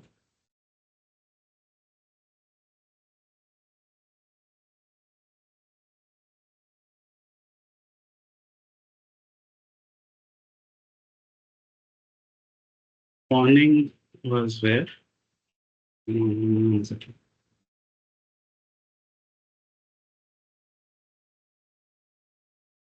So fawning basically refers to things like courtship behavior. So basically we have here mating and fawning. So fawning refers to things like courtship behavior which animals might be carrying out. So presence of these livestock might affect the courtship behavior of these animals. So for example, licking or other things, and also affect their mating. Is that clear? Okay. So we learned about in situ conservation. We learned about the advantages of in situ conservation. Then why do we need ex situ conservation? So ex situ conservation is required in cases where we are basically trying to conserve critically endangered species. So there are very few individuals left out there in the wild, and if we leave them to be out there, they might not even meet each other or mate or basically produce a viable population. And the second thing is, if we have a population of species that is going to get extinct very soon, then it provides urgent intervention because we can easily transfer the species to a new area and controlled area and basically monitor their growth and increase the population growth. So the process, as we uh, read slightly before, is to designate areas with suitable conditions and create facilities. Then species are moved into these designated areas for their survival and breeding, and the species are then later released into their natural habitats optionally. So what are the advantages of ex situ conservation? So it allows for better control of variables such as climate, diseases, diet, etc. So for example, let's say you have a snake cage inside a um, zoo. So basically there you have some light here, warm light, which provides warmth into this area, but this area might be slightly colder. Then you provide a lot of food, you can regulate the temperature and humidity using instruments. So basically here you can control what, so the snake that is living here will have a very controlled environment, which can be uh, better monitored. Yes, right. We can also see if there are some diseases or ectoparasites on the individuals. We can go and we can basically treat them, give them medicines, remove those ectoparasites. We can have them eat a nutritional diet, a very balanced diet, so that their growth is normal, and we can treat for other things. So basically, it allows for better control of variables like this. It provides for opportunity for close observation so that we can better understand the species and their behaviors and other stuff and understand the proximate causes of its extinction. So why they are going extinct currently. So based on their behaviors, we can say maybe out in the wild, these behaviors are very dangerous and predators that are attracted to these behaviors that they're showing and things like that. So we can basically closely observe these species and understand what happens to these species. It also permits intensive interventions, including in vitro fertilization, embryo transfer, etc. So let's say the species is not reproducing on its own, then we can do things such as in vitro fertilization and embryo transfer to create offspring for the species. Or if there are only males and females left, only females left, or only males left, we can basically do some um, what we say artificial insemination or things like that to basically um, let the population survive. What are the disadvantages of ex situ conservation? So it does not prevent loss of habitat because the habitat outside is still getting lost. We are just moving the species into a more controlled, newer environment. It can be only planned for a very few species at a time. So we have a lot of biodiversity of species. We have tens and thousands of species that are present outside, but we cannot create zoos that can inhabit all of them. So it can only be created and managed for a very few species. Some wild behaviors may be lost. So, for example, let's say you keep a tiger in a zoo, you from lake, and let's say a tiger is born in the zoo. So it's born in captivity. So basically, what happens is the tiger no longer learns how to hunt because it's always given its food at a regular time in a given place in the zoo. So it knows that if it goes to that place, it will eat, but it does not know if you leave the tiger in the wild, it does not know how to hunt a deer or hunt a cheetah. Right. So some of these wild behaviors may be lost. Captive bred and raised individuals may find it difficult when introduced. So due to things like this, they might not fit in when you're reintroducing them. They might not get to eat, like get to find food or survive or basically hunt. Right. Then the fourth thing is it may increase chances of inbreeding if not planned properly. So if there are very few individuals of a given population, then if we are not planning properly and how we are meeting them and all, then there might be high chances of inbreeding. And it's very expensive to maintain ex situ conservation places such as zoos or botanical gardens. So what are some examples of ex situ conservation? So zoo, aquarium, aquaria, captive breeding facilities, botanical gardens, bamboo seta. Bamboo seta is places where there are different species of bamboo, arboreta, then seed banks, cryopreservation facilities where we can preserve tissue cultures, sperm banks to conserve sperms of different animal species, over banks to conserve ovary, sorry, not ovaries, ovum of different animal species, etc. So what are some genetic implications of ex situ conservation? So first thing is stochastic sampling of alleles. So when alleles are taken for a seed bank or to preserve, so the we may select some alleles while discard some alleles in a stochastic manner. Thus, some amount of natural variation will get lost in the sampling process, and this needs to be compensated by sampling extensively from different regions and collecting natural variations of all forms of the allele. So, for example, if we are conserving, let's say, a crow, and let's say there are a lot of different natural variations of the crow that are found all across India. So, if you want to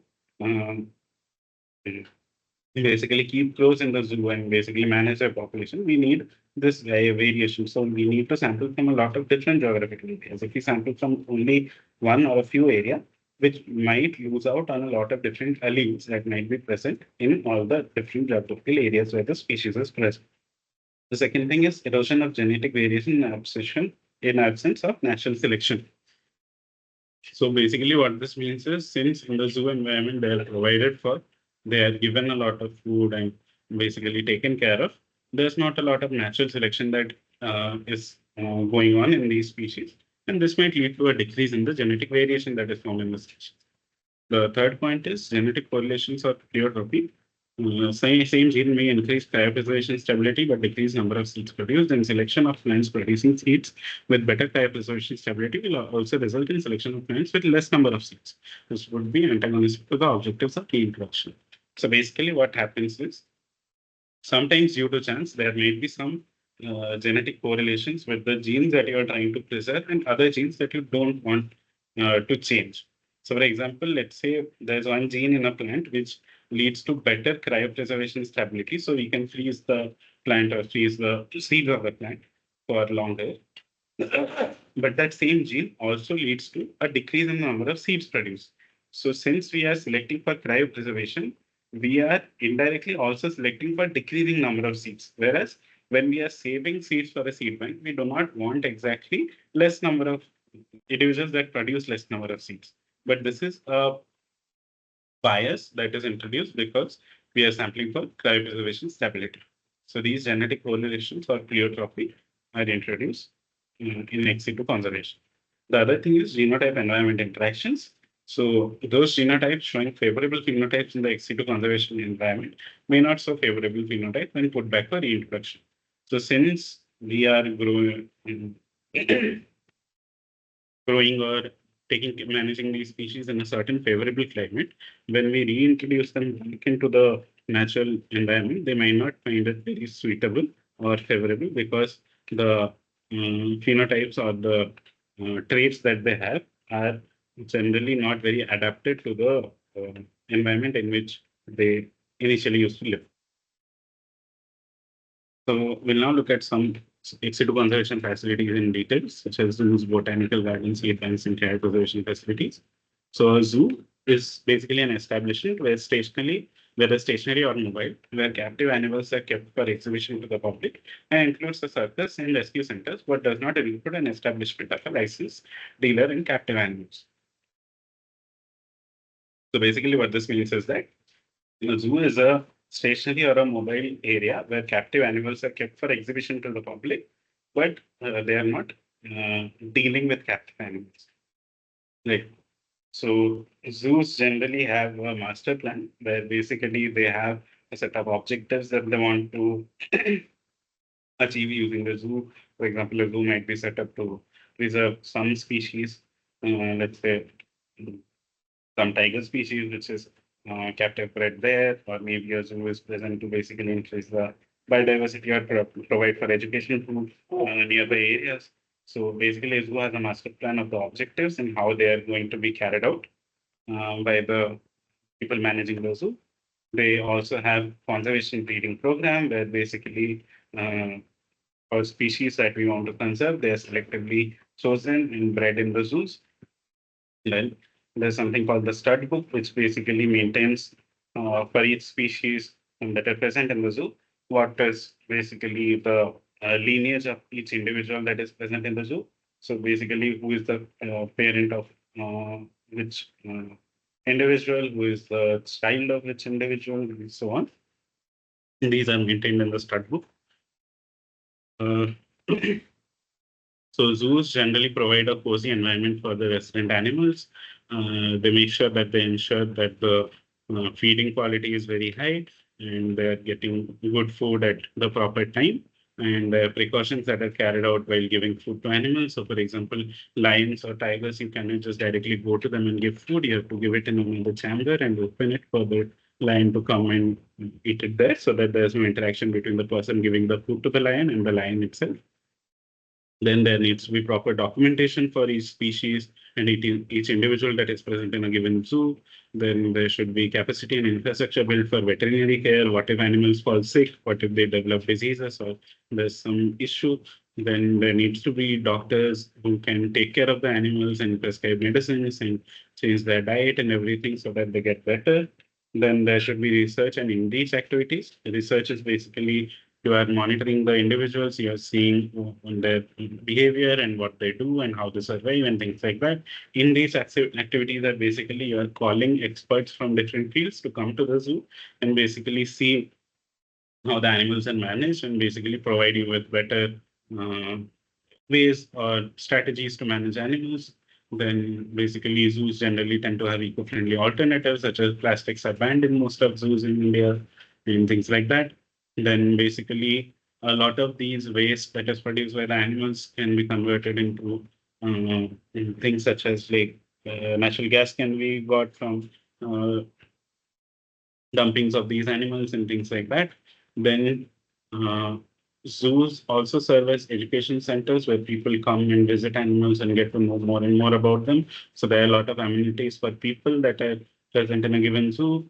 Then zoos might have certain different sections for different kinds of flora and fauna. For example, orchids might have their own section, and there might be a open aviary where there's a lot of different birds that are found. There might be butterfly parks or gardens where you find a lot of butterfly out in the open and things like that. And zoos generally have behavior enrichment things. So basically, if you see a monkey in a zoo, you generally see there is like a branch there, a swing there, like a pedestal or a place where the monkey can climb with some ropes around where the monkey can climb and go around so that the monkey is not bored of the place and just doing nothing in that place. So there's some behavior that they can exhibit, things that they can do. Then tigers and all are given logs where they can scratch themselves, scratch their nails and claws and stuff where like they do out in the open or mark areas like they do in their natural habitats. So rescue facilities are also coming under zoos. So things like bear rescue facility present in Agra, lion rescue facility in Bhopal, and the turtle rescue facility in Dwarka, where basically they rescue these species. Um, then we have botanical gardens. So botanical gardens are gardens dedicated to the collection, cultivation, and display of wide range of plants labeled with their botanical names. So what are the roles of botanical gardens? So they generally have spread awareness about conservation of different plants. They generate interest in gardening because people go there, look at the different kinds of flowers that are present and basically want to grow these plants in their homes. Then botanical gardens serve as information network for propagation of scientific information about these different plants. Then access to seeds and plant transfer sites. So basically you can transfer plants to these areas and you get access to a lot of seeds in the area. Then repository of biodiversity.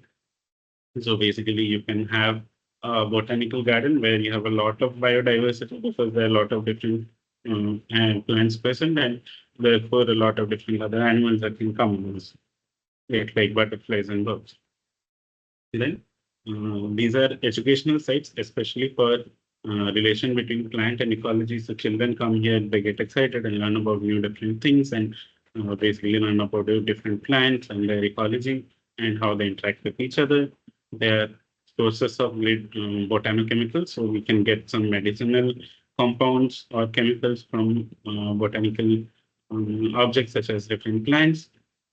Then botanical gardens make available plants for scientific research and make available plants for the study of plant diversity and identification. They can also serve as places where we protect rare species of plants. The other thing is a seed bank or a cryopreservation facility where basically sorry, forgot to put the paper. So basically, people found out that seeds that are present in like permafrost, even 30,000-year-old fruits and seeds that are present in the permafrost that is basically frozen since like this long time in the Arctic regions, can basically be planted to regenerate whole fertile plants. So that's how the idea of seed bank or cryopreservation facility comes into play. So basically, seeds are these embryonic plants that are enclosed in outer protective coating. So seed banks basically aim to protect these seeds so that later when you plant them, you can still get the plant. So you don't need to uh, plant a tree and conserve the tree. You can just conserve its seeds. So as a species, you have seeds that you can later plant and basically the plant can grow from that seed that you have stored. So to create seed banks, you can either collect seeds from nature or you can construct a seed stand. A seed stand is basically a large area where you are growing a lot of plants to produce a lot of seeds. Then you basically treat the seeds in some chemicals for them to be better preserved, or you basically freeze them or things like that, and you basically store them. If required, you can recollect seeds from the wild by replanting. So what happens is seeds might have 0 to 100% viability. So 100% viability means if you plant the seed, then there's a 100% chance that a tree will grow. But seeds that are collected from the wild might have, let's say, 90% viability. And this viability generally drops off like this. So let's say in 2 weeks, this viability goes to zero. But if you preserve it in a cryopreservation facility or a seed bank, the viability then slowly decreases.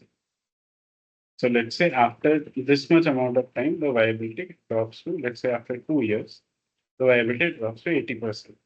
But in your seed bank, you want to preserve seeds that have higher than 80%, at least 80% viability. So if you preserve the seed after this time point, then the viability decreases below 80%. So what you will do after the end of 2 years is you basically go out into the wild and collect more seeds, or you can basically plant the seeds that you have and collect seeds from those plants. So how do we create ex situ conservation sites? So basically we sample for a source population from where we can get the seeds. We select sites where we should be collecting seeds from. Then we decide on the size of the plantation. So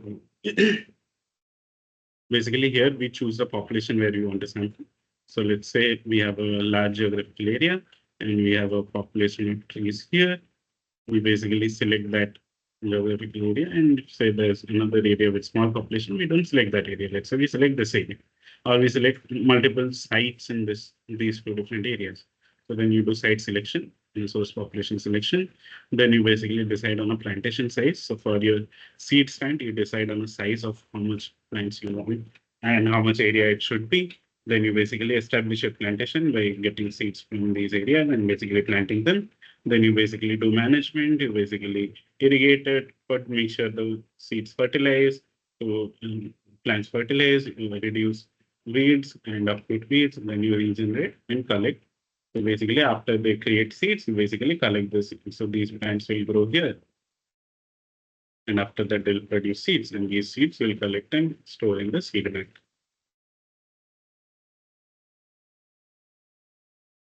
So how do we select the seeds to be stored? So characteristics of a good seed are it should be well ripened and healthy. It should be pure and free from inert materials and weed seeds. So you just should be collecting only the seeds that you want to store and not other seeds that are mixed with it. It should be viable and have a good germination capacity. So basically, if you plant it, it should be able to grow easily. It should be uniform in its structure and appearance, and it should be free from damage and should not be broken or infected by pest or diseases. So we can also determine what are the best days for collecting seeds. So we can either do this in the field by seeing the density of fruits on a tree, the color of fruits, if all of them are ripe and healthy, the visual examination of some seed content. So we cut a few seeds and see if the seeds are good enough. Then we can take out more seeds from that area or that plant. Whereas in the laboratory, we can check seeds which have the maximum dry weight. We can check for when do seeds have, sorry, when do seeds have more amount of fat and nitrogen content, and therefore select seeds which have more amount of fat and nitrogen content, so they're more likely to survive. Then we can examine the embryo development and endosperm of sample seeds to extra radiographs and then select best days for which to collect seeds. We can also check the moisture content of fruits and select seeds at appropriate times when the moisture content is good enough. And how do we determine which trees to collect seeds from out in the field when we go to collect seeds? So generally you collect seed trees from collect from dominant or codominant trees that are present in nature. Then you should collect from minimum of 10 trees at a time, preferably from 25 to 50 trees, because we talked about ex situ conservation. Mm, basically how we sample the population, how we get the seeds will determine the amount of variability that they will have, and we should aim for higher genetic variability, and therefore we should be sampling more number of trees at a given time. Then we should be collecting seeds from trees that are far from each other, so that we prevent collecting seeds that are similar. So basically, let's say you have a tree here, its zone of influence is somewhere here, and let's say you have another tree here and another tree here. Ideally, if you collect seed from this tree, you should collect the next seed from this one and not from this one, because this one is very close to this tree and comes under the zone of influence. And basically, it might be a sibling or a parent. This might be the parent, and this might be the daughter, or these might be sibling trees. And therefore, the amount of genetic information that you store or get will not be high. So the other thing is before collecting, you should mark individual trees so that you don't collect from the same tree twice. Then you should collect equal number of fruits or seed or cones in case of pines per tree. And if you are doing large scale collection, you can mix the seeds from different plants. But if you are doing small scale selection, you can also keep the seeds separate. Depends on your use case, what you want to mitigate. So collections for conservations. So when you are collecting seeds for conservation, we generally tend to um, follow a few more additional steps. So basically use a large number of trees per gene pool. So let's say from each population, you sample 50 to 100 trees instead of 10, 25 or 50, 10 or 25. And you do random sampling. So you include the good trees and also the bad ones so that you get an average fitness of the seed that is close to the natural population that is found. Right. So because in conservation, what you want to do is you want to plant the seed and you want to later probably plant it somewhere else. So wherever you plant, there should be the average fitness of the species should be maintained as a seed. Right. Then basically collection in better seed years for better representation of parents. So you basically, as mentioned before, you select the best days from when you should be collecting seeds and determine the trees from where you should be collecting seeds uh, better and larger quantity of seeds to be collected for each provenance. So basically, if you are collecting for conservation, you should have larger quantities of seeds that you are collecting.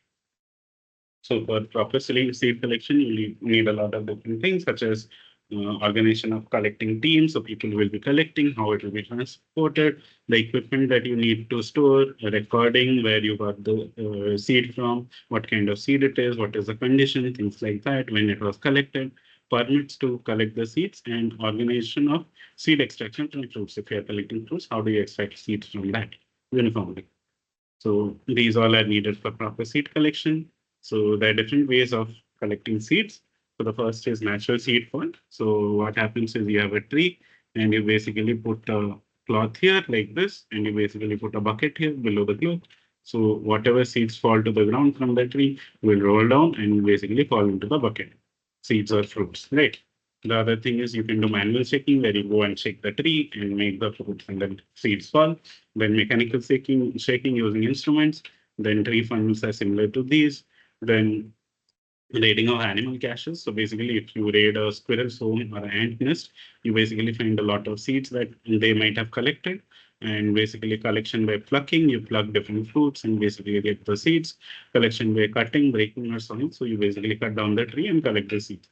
So generally, this way of collection, raiding of animal caches and natural seed fall are uh, generally not used that much because they tend to. So basically, these squirrels might have eaten a bit of those seeds, so you might get some damaged seeds. And also for natural seed fall, there might be some birds that are eating the seeds and basically damaging the seeds or fruits, eating the fruits and making it fall. There might be monkeys which might be doing the same. So you basically go for other things when possible. So there are a lot of other operations that you need to do, sometimes while preserving seeds, such as depulping, where you remove the pulp of the fruit, and drying under shade, sun drying. So you sometimes dry the seed, fruit of the seed, then dewinging, threshing, sieving, sorting, blowing, grading, etc. So you divide it into different gates and then you store them. So naturally, tree seeds can be divided into three types based on their longevity. So microbiotic seeds generally span for 3 years. They don't survive for more than 3 years. Mesobiotic seeds, like they are not viable after 3 years. Mesobiotic seeds lifespan from 3 to 15 years. So they are viable from 3 to 15 years. Like 3 to 15. And macrobiotic seeds span from over 15 to over 100 years. So basically, they can stay for a very long period of time. So Roberts in 1973 divided seeds into two main seed classes. So which is orthodox and recalcitrant. Orthodox seeds are seeds which can be dried down to a very low moisture content and successfully stored at low or sub-freezing temperatures for a long time. For example, seeds of grass. Whereas recalcitrant seeds are seeds which cannot survive drying below a very relatively high moisture content, often in the range of 20 to 50%, and which cannot be successfully stored for long periods. So in this case, we have to restock our seed banks year after year, or like after some time. For example, salt seeds. So when you're storing seeds, what are the different factors that affect the longevity of the seed? So the first is seed condition. If the seed is, how mature is the seed? If there was any mechanical damage on the seed, if there is any fungi or insect that have eaten or damaged the seed, and what was the initial viability of the seed? Because the viability will keep on decreasing. Then the age of the seed. So the age, with the increasing age, the viability of the seed will decrease, and also the storage conditions. So the level of oxygen should be low. The moisture, temperature, and light, all of these should be controlled and very low or absent, so that those seeds are stored for a very long time. So, what are some underlying principles of seed banking? So, the uh, identity of accession should be clear. So, basically, for each of the specimen you're storing, you should have proper documentation. You should maintain viability and propagability. So, if you know that the viability is going below 80%, you need to restock your population. You go back and you do that. Then maintaining of genetic integrity. So you should make sure that inbreeding and all those things are not happening quite a lot, and you have a huge, like slightly higher genetic variation between the population of seeds that you collect. Maintenance of germplasm health, ensure seeds are free from diseases and pests. Then physical security of collections, including safety from earthquakes, floods, fires, and global warming. So basically, we should store them in a place where they're free from all these different um, hazards, and availability and use of germplasm. So basically, we should make available and use the germplasm for other studies and stuff, and availability of information on those seeds that are stored. So cryopreservation facility is basically similar basically low temperature principles are used. Now instead of seeds, we are using animal cells and tissues such as sperms, ova, embryos, and tissue samples to store them in the facility. Basically, that is from a cryopreservation facility, and that is also another kind of ex situ conservation method. Does anyone have any questions? So we are done with all the lectures. Does anyone have any questions?